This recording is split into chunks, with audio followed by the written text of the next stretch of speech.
Olá pessoal, tudo bem? Vamos falar na aula de hoje de congruências, né? Quando a gente começa a falar de congruência, a gente começa a falar na verdade de uma coisa chamada equivalência, né? E como a gente vai ver isso? Bom, vamos ver a partir de agora, tá? A ideia geral de congruência basicamente é uma espécie de comparação. Se elas servirem ou se equivalerem, né, a gente vai falar em congruência, tá? Para começar a falar em congruência, a gente vai falar o seguinte, a gente vai começar definindo a seguinte coisa. A gente vai dizer que dois segmentos, tá? Seja o segmento AB e o segmento CD, ou seja, eu vou estar falando de pontos e, consequentemente, segmentos, né, entre esses pontos. A gente diz que eles são congruentes se o segmento, ou o tamanho do segmento AB é igual ao tamanho do segmento CD, tá? Isso para começar. E a gente vai dizer que dois ângulos, né, A e B, os ângulos referentes A e B, são congruentes se têm a mesma medida. Então, a gente está falando basicamente de igualdade, equivalência, igualdade, congruência. Então, é muito comum na geometria a gente usar o termo congruência, tá, para falar em equivalência, né? Então, para especificar ou para exemplificar, melhor dizendo isso, a gente vai exatamente usar a notação que ele está falando. Então, por exemplo, se eu tiver dois pontos, né, A e B, e trabalhar com o segmento de A até B, assim como se eu tiver os pontos C e D, e trabalhar com segmentos de C até D, se por algum motivo esses segmentos forem iguais ou de tamanhos iguais, a gente vai dizer que AB é congruente a CD. Tudo bem? Independente de onde estejam esses CD. Então a gente vai dizer, né, justamente que eles se equivalem dizendo que eles são congruentes. Então a gente vai usar o símbolo igualdade, mas aqui, né, equivale a congruência para nós. Tudo bem? Então a aula de hoje é toda definida baseada em comparações ou congruências, né, e como elas podem ser úteis para nós na geometria, tá bom?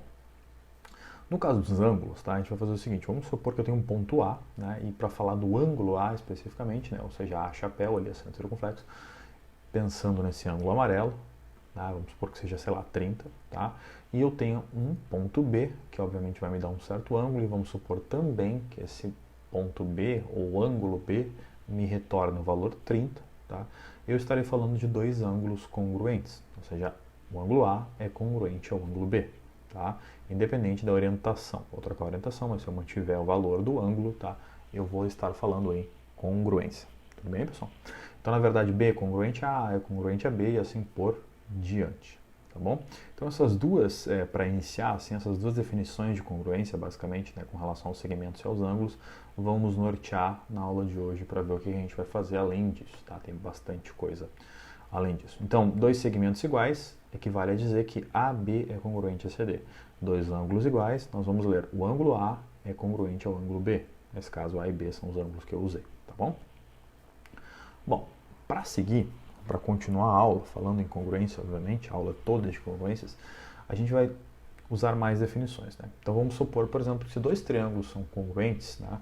Ou a gente vai dizer que dois triângulos são congruentes se for possível estabelecer uma correspondência biunívoca, que vocês devem estar cansados de escutar a expressão correspondência biunívoca, tá? Ou seja, uma objeção, entre seus vértices, tá? De modo que os lados e ângulos sejam congruentes. Então, assim, para falar em triângulos congruentes, a gente está falando que não só os lados, mas os ângulos também todos terão que ser congruentes, tá? Na verdade, a gente vai falar em congruência, né, obviamente, mas a gente vai baseado em alguns pequenos pontos. Não todos vão precisar ser necessários para garantir a congruência, às vezes menos do que a gente imagina, tá bom? Então vamos supor que eu tenho pontos A, B e C, que obviamente me darão um triângulo ABC, tá? E vamos supor que eu tenha pontos F, G e E, ou EFG, tá? Se quiser ler na ordem, que vai me dar também um triângulo, né, EFG, tá bom? A gente vai falar em congruência se isso aqui acontecer. Em outras palavras, do triângulo anterior, eu tiver a congruência de todos os pontos, lados e ângulos, tá bom? Então, isso aqui equivale a dizer que o AB é igual ao EG, que o AC é igual ao EF, que o BC é igual ao FG, tudo bem? Então, isso também equivale a dizer que o ângulo A é igual ao ângulo E, o ângulo C é igual ao ângulo F e o ângulo B é igual ao ângulo G, tá bom? E aí eu começo a ter uma espécie de relação de congruência completa para todos os termos desse triângulo, falando aqui em lados, obviamente, e em ângulos, tá bom? Então isso é a congruência entre triângulos. Para estabelecer um caso um pouquinho numérico, um pouquinho mais específico, a gente pode usar esse triângulo, tá? Se eu não me engano é o mesmo que foi usado no livro, tá? Ou se não for o mesmo é muito parecido, com ângulos que somam 180, obviamente, né? Então nós temos lados e ângulos aqui, tá? E a gente pode usar um outro triângulo EFG, tá? cujos lados e ângulos são iguais também. E isso fica um pouco óbvio quando a gente compara da seguinte maneira, ou seja, a gente vai sempre poder comparar se os ângulos são iguais, tá? E consequentemente se os seus lados serão iguais também, tá? E isso nos leva ao fato de que o triângulo ABC é igual ao triângulo EFG, tá? Ou seja, é um triângulo congruente. Então daqui pra gente vai ser muito comum a gente usar a palavra congruente, tudo bem? Beleza. Uma vez sabendo disso, a gente vai poder inserir aqui o primeiro axioma, tá? A gente vai dizer o seguinte, tá? Aqui nós vamos com um pouco mais de calma, tá? Primeira coisa, dados dois triângulos, né? Sejam eles ABC e EFG, né? Pode ser os triângulos da tela, tanto faz, né?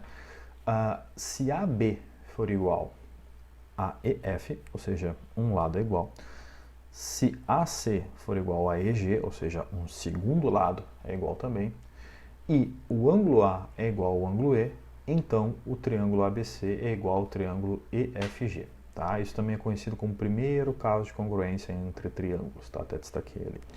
Alguém deve pensar assim, bom, mas espera aí, são três lados e três ângulos. Eu citei dois lados iguais e um ângulo igual. Isso é suficiente para dizer que existe uma congruência entre esses dois triângulos? A resposta é sim, tá? Isso é suficiente. Claro que, vamos lá, vamos imaginar que a gente possa, o ideal seria ter três lados iguais, mas o que eu quero dizer aqui, em outras palavras, é que não só três lados iguais e três ângulos iguais, mas que a gente sabe que vão ser três lados iguais e três ângulos iguais. A questão toda é que com dois lados e um ângulo, a gente já sabe que o resto é tudo igual. Em outras palavras, os triângulos serão congruentes, tá? A gente vai estudar um pouco mais como demonstrar esse tipo de coisa, mas no primeiro momento só vou citar. Tá bom? Então isso aqui vai me equivaler a dizer que além dos dois lados e um ângulo, eu terei um terceiro lado igual, tá? E os outros dois ângulos que faltam também iguais, tá? Como a gente viu no exemplo anterior, que se não me engano era 30, 40 e 110, no caso dos ângulos, tá? Inclusive é o mesmo desenho desses triângulos que estão aqui na tela, tá bom? Então isso é extremamente equivalente, tá? Depois, e até inclusive óbvio, mas tudo bem, vamos falar um pouco mais agora a partir desse teorema. Esse teorema é um pouquinho diferente, tá? Mas ele realmente muito similar. Mas vamos lá. Dados dois triângulos ABC e EFG, poderiam ser os mesmos triângulos, tá? Se AB é igual a EF, ou seja, um lado é igual ao outro, tá? AE é igual, em termos de ângulos, e BF é igual, então o triângulo ABC é igual a EFG. Então esse também é conhecido como o segundo caso de congruência entre triângulos, tá? Repare que ele é um pouquinho diferente do axioma anterior, no sentido de que aqui eu tenho um lado e dois ângulos, lá eu tinha dois lados e um ângulo, tá? O que eu quero dizer em outras palavras é que um lado e dois ângulos, tá, também nos ajudam, ou nos garantem, melhor dizendo, tá, a congruência entre esses dois triângulos, tá? Então, o primeiro caso de congruência é dois lados e um ângulo. O segundo caso de congruência, tá, é um lado e dois ângulos, como é o que está aqui. Tá? Isso fica um pouco evidente quando a gente começa a olhar para o triângulo. Vamos colocar aqui dois lados iguais. Vamos supor que sejam AB e EF, assim como ele disse. Então, AB é igual a EF, tá? E os lados iguais. Tudo bem? Vamos supor que a partir de A siga uma reta, né? E essa reta forme um ângulo, tá? De maneira que eu tenha aqui o ângulo A. Ele está dizendo que o ângulo E é igual. Então, em outras palavras, segue uma reta na mesma inclinação, formando assim, consequentemente, o mesmo ângulo. Tudo bem? Bom, mas ele diz que além disso, tem uma reta que segue a partir de B, né, e que vai formar um ângulo B, assim como tem uma reta que segue a partir de F, que vai formar um ângulo F, e que esses ângulos B e F também são iguais. Tudo que está escrito aqui na tela, na parte do desenho especificamente, é hipótese. Então, a questão toda é a seguinte, como é que isso vale? Por que será que isso vale? Parem para pensar, não tem como eu formar um triângulo diferente com esses dois ângulos iguais e esse lado horizontal sendo igual, que é exatamente o que diz a hipótese do teorema. Então, em outras palavras, o que eu quero dizer para vocês é que se a gente continua desenhando, esses pontos se encontram de uma maneira que eles formam não só o mesmo ângulo, mas as distâncias de A até o ponto novo e de E até o ponto novo é igual, assim como as distâncias de B até o novo ponto e de F até o novo ponto também são iguais. Então, assim, isso é muito intuitivo, muito óbvio, né? Claro que não serve só a intuição para nós precisamos demonstrar, mas no primeiro momento é interessante a gente olhar para isso como uma intuição e ver por que isso acontece. Sejam esses pontos C e G, né? Assim como eu usei no teorema, né? Vamos usar também aqui C e G. Então, assim, obviamente, é bem intuitivo entender que os triângulos ABC e FG são iguais, tá? Justamente por garantia de dois ângulos e um lado igual, tá bom? Então, dito isso, né, vamos tentar nesse caso específico demonstrar esse teorema para ver se a gente consegue chegar nessa garantia que para nós intuitivamente me parece muito óbvia, tá? Mas a gente precisa demonstrar, tá bom? Assim como o axioma anterior era bem óbvio, tá? Então vamos lá, vamos supor que sejam dois triângulos ABC e EFG, tais quais estão na tela, né? Não sabemos ainda se eles são iguais, mas vamos usar as hipóteses, né? Tais que AB e EF são iguais, A e E são iguais, B e F são iguais no caso dos ângulos. Então, ABC e EFG são iguais. Para demonstrar isso, tá, a gente vai fazer o seguinte. Seja D, tá, um ponto da semirreta S de AC, tal que AD é igual a EG. Então, para tudo. O ponto A e o ponto C são ligados, obviamente, por um segmento, e se a gente falar da semirreta S de AC, é como se a gente esticasse esse segmento e marcasse S de AC lá em cima, tá? Então, tudo bem, temos uma semirreta a partir de A, tá? E que, obviamente, passa por C. Essa semirreta a partir de A que passa por C está definida como está definido ali no desenho, tá? Mas, basicamente, ele está dizendo, existe um ponto D em cima dessa semirreta. Então, eu vou marcar um ponto D aqui, não especificamente no mesmo lugar que C. A gente sabe que vai ser no mesmo lugar que C, mas de qualquer forma vamos supor que não é aqui no primeiro momento, né? Não supor que não é, tá? Supor que, não, que pode ser ou não, tá? Então não estou garantindo que não é em C. Inclusive eu quero provar que é em C, tá? Então a primeira coisa que a gente vai fazer, marca o ponto D ali, tá bom? Se eu marcar um segmento, tá? Que vai de B até D, tá? Seria o lado do triângulo ABD, tá? Mas calma lá, só marquei por enquanto um ponto D em cima da semirreta S de AC, tá bom? Esse D pode estar mais lá para cima, mais lá para baixo. Esse D pode estar exatamente em C. Enfim, a gente pode ver onde no fim das contas vai parar o ponto D, tá bom? Vamos supor que nesse momento aqui, tá, eu tenho uma distância que vai de A até D, tá? E que essa distância de A até D seja igual à distância de E até G, tá? O que eu vou fazer? Pensa comigo, tá? Como por hipótese, de A até B e de E até F, que seriam as bases, né? Não é bem base a palavra, mas é como se fosse base nesse desenho aqui, tá? São iguais, e que AE também é igual, AIE, perdão, também é igual, então AD, além de AD ser igual a EG, então pelo axioma 4, aquele anterior, nós já teríamos garantia de que ABD é igual a EFG, tá? Então primeiro eu estou supondo que AD é igual a EG, tá? Ou seja, eu estou usando o fato de que AD é igual a EG, ou seja, o lado da esquerda, tá? Superior esquerdo, é um lado igual, que o lado AB e o lado EF são iguais, esse é por hipótese do teorema, e que os ângulos A e E são iguais, então eu tenho aquele axioma que garante que dois lados e um ângulo, tá, me dão igualdade ou congruência dos triângulos. Então, em outras palavras, a gente vai ter que ABD, né, ou seja, com o ponto D, e EFG são iguais. Então, estou supondo que AD é igual a EG e estou chegando na conclusão que ABD e EFG são iguais. Tudo bem? Bom, para que isso? Porque se a gente chega nessa conclusão, algumas coisas interessantes acontecem. Vamos lá. Primeira delas, né? ABD, o ângulo ABD é o ângulo B, né? Possui o ângulo B, esse ângulo B em amarelo como o ângulo, né, do triângulo. Tudo bem? Só que por hipótese, esse ângulo é igual a F, por hipótese agora do teorema. Né? Não usei essa hipótese para usar o axioma, mas no teorema ele é a hipótese do teorema. Então esse ângulo B é igual ao ângulo F. Tudo bem?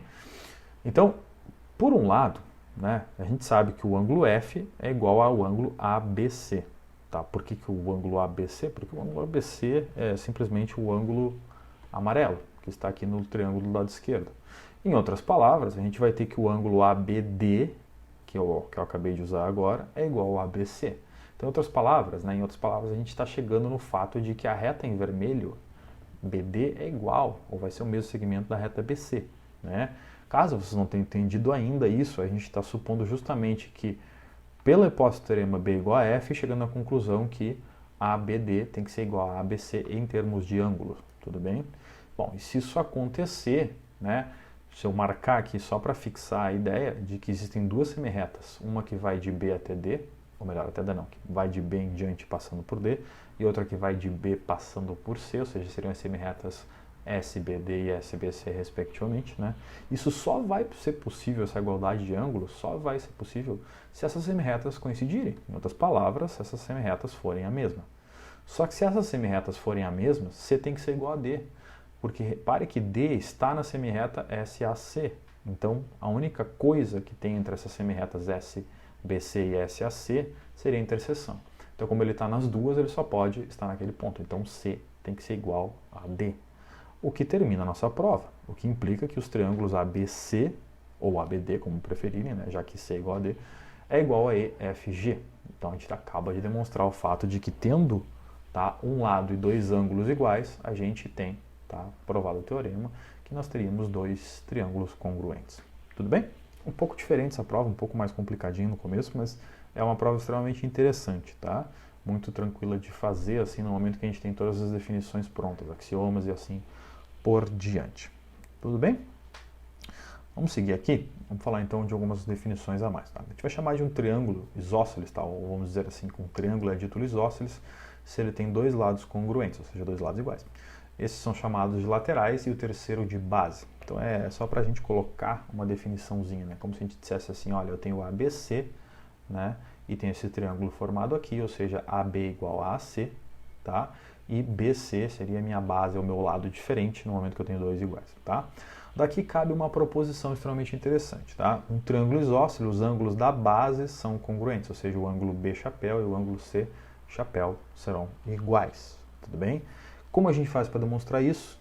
Né? Para demonstrar que este ângulo é igual a esse, aí de fato serão, tá? Basta que a gente, até vou colocar uma situação visual aqui, vou esticar, deixa eu esticar esse aqui para baixo também. Qualquer um dos casos, ó, a gente consegue ver que os lados se mantendo iguais BA e CA, ou AB e AC, tanto faz, eu terei, tá, esses ângulos, tanto o ângulo do canto B e do canto C, como sendo ângulos iguais, tá? Vou deixar a demonstração para vocês refazerem como exercício, ela já está no livro pronta, mas de qualquer forma é bom vocês refazerem para ter uma ideia, tá? Ela é relativamente bem simples, tá? Então é extremamente interessante, tudo bem? Vou deixar para demonstrar aqui no final da aula ainda outras coisas um pouco mais importantes do que essa, mas eu gostaria muito que vocês fizessem essa demonstração como exercício, tá bom? Vamos lá, outra proposição. Se um triângulo ABC, extremamente similar a essa, mas tudo bem. Um triângulo ABC tem-se dois ângulos congruentes, tá? Então o triângulo é isósceles. É como se fosse a volta, ou seja, na verdade eu tenho os dois ângulos iguais, só tem como ser isósceles porque eu vou ter os outros dois lados iguais. Então a demonstração também fica como exercício, tá? É a mesma ideia do anterior, tá? Apenas a volta. Essa é um pouco mais simples, eu vou deixar com vocês, tá bom? Então vamos lá. Obviamente a gente consegue entender isso, né? Mas se a gente começa a partir aqui para uma outra situação, tá? E eu vou começar colocando uma definição, eu vou dizer o seguinte: seja ABC um triângulo, tá? E dê um ponto da reta que contém BC. Então a gente sabe que existe uma reta que contém BC ou um segmento BC, tá? E esse segmento BC, tá? Ou melhor, segmento BC pertencente ao segmento BC vai ter esse ponto. A gente, para continuar, a gente vai dizer que o segmento AD, né? Ou seja, aqui vai ligar o ponto D a esse ponto, vai chamar-se mediana do triângulo, tá, relativamente ao lado BC. E se D for o ponto médio de AC, perdão, de BC, tá? Então quer dizer, vai existir um ponto dentro do segmento BC que vai ser exatamente o ponto central, o ponto médio, tá? E ele vai ser simplesmente AD, vai fazer com que AD seja mediana. Além do mais, o segundo parágrafo diz o seguinte, tá? O segmento AD chama-se bissetriz do ângulo A se a semirreta SAD divide o ângulo CAB em dois ângulos iguais. Isto é, se o ângulo CAD e DAB são iguais. Para exemplificar isso, não tem como a gente entender sem começar a marcar as coisas. Então vai ter um ponto D, tá, entre BC. Repare que essas duas definições são coisas diferentes que podem vir a ser iguais. Tá? Vamos fazer isso agora, vamos tentar exemplificar isso agora. Então primeiro eu tenho o ponto D, tudo bem? Se eu ligar o ponto A ao ponto D, né, eu vou ter ali a mediana desde que, ou seja, ela será a mediana se o D for o ponto médio de BC. Então, em outras palavras, é como se BD tivesse um valor e DC o mesmo valor, tá? Está dividindo exatamente ao mesmo. Então, nesse caso, a reta pontilhada em verde seria a minha mediana, tudo bem? Então, eu vou separar essa definição em dois pontos, tá? São duas definições, né? Como se fosse a mesma, mas enfim, tá? Então, primeira coisa, a primeira definição está escrito aí, o triângulo está mais à esquerda, justamente para dizer que ele cabe na primeira definição, tudo bem? Mas pode existir uma outra situação, tá? Não tão simples de ver, isso realmente não é tão simples, em que o segmento AD chama-se a bissetriz do ângulo A, porque ele vai fazer parte de uma semirreta, ou a semirreta SAD vai dividir o ângulo CAB, tá, em dois ângulos iguais. Como é que eu faço para ver isso? Bom, vamos esticar esse ponto, ou melhor, essa semirreta passando por D, você já teria aqui uma semirreta S de AD, tá? Além de ter essa semirreta S de AD, né, nós teremos dois ângulos, tá, que foram divididos exatamente em partes iguais, tá bom? Então, repare que uma coisa não leva a outra e a outra não leva a uma. Com perdão da confusão aqui, né, outra, uma, mas são duas definições, dois parágrafos que eventualmente podem vir a ser ou significar a mesma coisa, mas nesse momento não quer dizer. Em outras palavras, o que eu estou dizendo é que dividir o ângulo ao meio não necessariamente é a mesma coisa que traçar a mediana. Tá? Isso depende muito dos valores, tá? Dos lados, dos ângulos, do triângulo e assim por diante. Mas o que eu quero dizer é que nesse desenho atual que está na tela aqui, não necessariamente, tá? O D é o ponto médio de BC. Tá? E aqui eu dividi o ângulo ao meio. Tá? Não quer dizer que eu dividi o segmento BC ao meio. Tá? Então são coisas diferentes. Não é assim para a gente ver. Nesse caso aqui agora, nós temos exatamente isso. Nós temos uma coisa que satisfaz os dois, ou seja, o segmento AD não só divide o ângulo ao meio, mas como também o ponto D bate exatamente no meio do segmento BC. Então ele satisfaz os dois parágrafos dessa definição. Em outras palavras, né, tanto um quanto o outro, mas nem sempre é assim. Tá? Isso não é simples de entender. Para entender, eu vou usar aqui uma parte geométrica para convencê-los, de certa forma, a nem entender. Tá? É que pode ser um pouco diferente. Então, se eu puxar um pouco para cima esse triângulo, eu vou esticar. Repare que eu vou esticar aqui o ponto C, primeiramente, tá? Sem mudar os ângulos, tá? BAD e DAC. Eu vou mudar o ponto C, mas não vou mudar os ângulos. O que eu quero dizer com isso é que a reta pontilhada ela vai continuar sendo a bissetriz, porque ela vai estar dividindo o ângulo do canto A ao meio. Tá? Mas como eu vou mudar o ponto C, vocês vão ver que as coisas mudam. Quer ver? Então, quando eu começar a fazer isso, por exemplo, essa esticada no ponto C fez com que, ou melhor, ainda não fez com que eu trocasse o ângulo, tá? Mas fez com que eu mudasse um pouco a posição de D. Se vocês ainda não acreditam nisso, eu posso fazer uma coisa um pouco pior. Eu posso puxar C na mesma linha para baixo, a linha de AC. Vamos colocar C numa linha que pertence à semirreta SAC. E vamos colocar B também num outro ponto, mas que ainda pertence à semirreta SAB, tá? Para que os ângulos se mantenham, tá? Mas a posição necessariamente de D em relação ao meio ou ao centro do segmento BC mude. Então, por exemplo, se eu fizer assim, ó, tá? Fica muito mais claro que dividir o ângulo ao meio, tá? Ou seja, tornar ali, no caso a bissetriz, não necessariamente, tá? Me coloca numa posição de ter a mediana. Tá? Basicamente isso que eu queria convencê-los, tá? Então são duas coisas separadas. Tá bom? Isso é extremamente interessante. Vou terminar com uma proposição aqui. A proposição... existe um triângulo isósceles, tá? Ou melhor, em um triângulo isósceles, não aqui existe. Em um triângulo isósceles, a mediana relativa à base é também a bissetriz e a altura. Isso aqui é um dos teoremas que não é fácil de mostrar, apesar de, né, ser extremamente intuitivo. Tá? Então, assim, eu estou vendo que isso é verdade. Basta que eu olhe para esse desenho desse triângulo isósceles, tá? Mas não é assim tão simples de demonstrar. Tá? Mas tudo bem, vamos tentar. Então a ideia aqui é demonstrar que isso de fato acontece. Tá? Então primeiro que eu sei aqui que é um triângulo isósceles, tá? E que tem uma mediana, e se tem uma mediana quer dizer que o ponto D é o ponto médio do segmento BC, nesse caso específico. Tá? Então vamos lá, seja ABC é um triângulo isósceles cujo a base é BC. Beleza. A gente pode chamar de base por ser o triângulo isósceles, inclusive está lá na definição lá de triângulo isósceles. Tá? Seja AD sua mediana relativa à base, como a gente já está vendo aqui no desenho, tá? E a gente vai querer provar duas coisas. Primeiramente, a gente vai querer provar que o ângulo BAD, tá, e DAC são iguais, ou seja, que a mediana dividiu ao meio, logo ela seria também a bissetriz. Tá? E provar também que, além de tudo, né, que BDA é um ângulo reto, ou seja, ele tem 90 graus. Tá? Repare que BDA, né, dividiria ao meio, né, e ao dividir ao meio, tornaria esse triângulo BDA um triângulo com ângulo de 90 graus.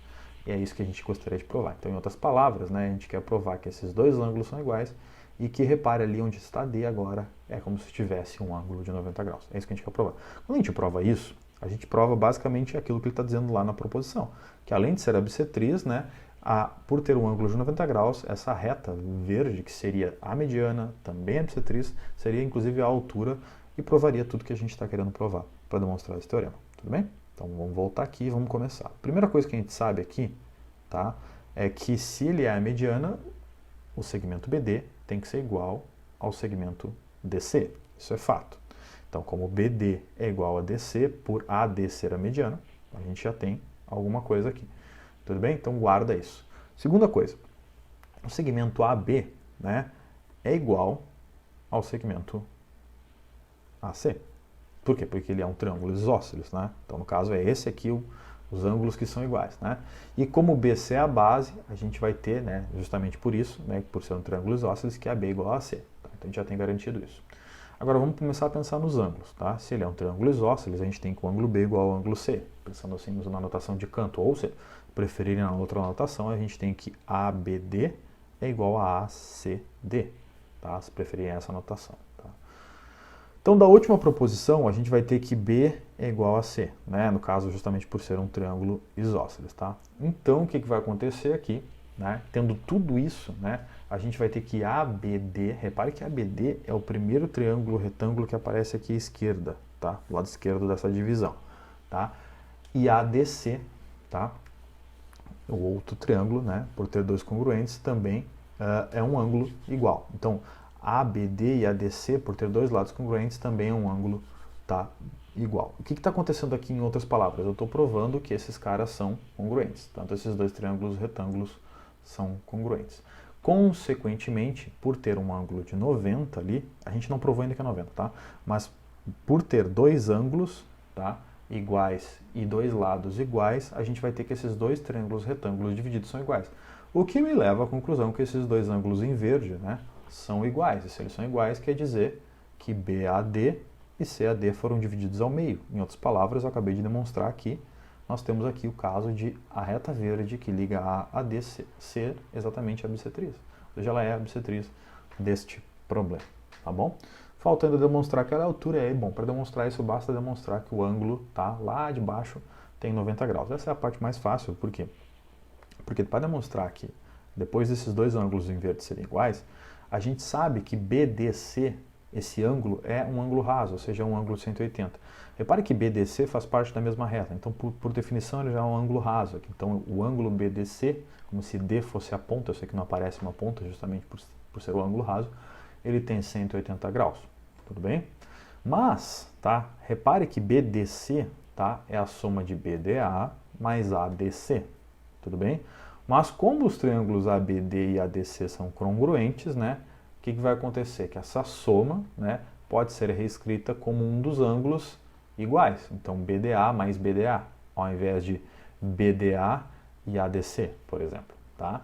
Então, dois caras iguais somados dá duas vezes ele. Tá? Então, em outras palavras, quando a gente isola BDA, tá, a gente vai ter que BDA é igual a 180 sobre 2, ou, consequentemente, que BDA é 90 graus.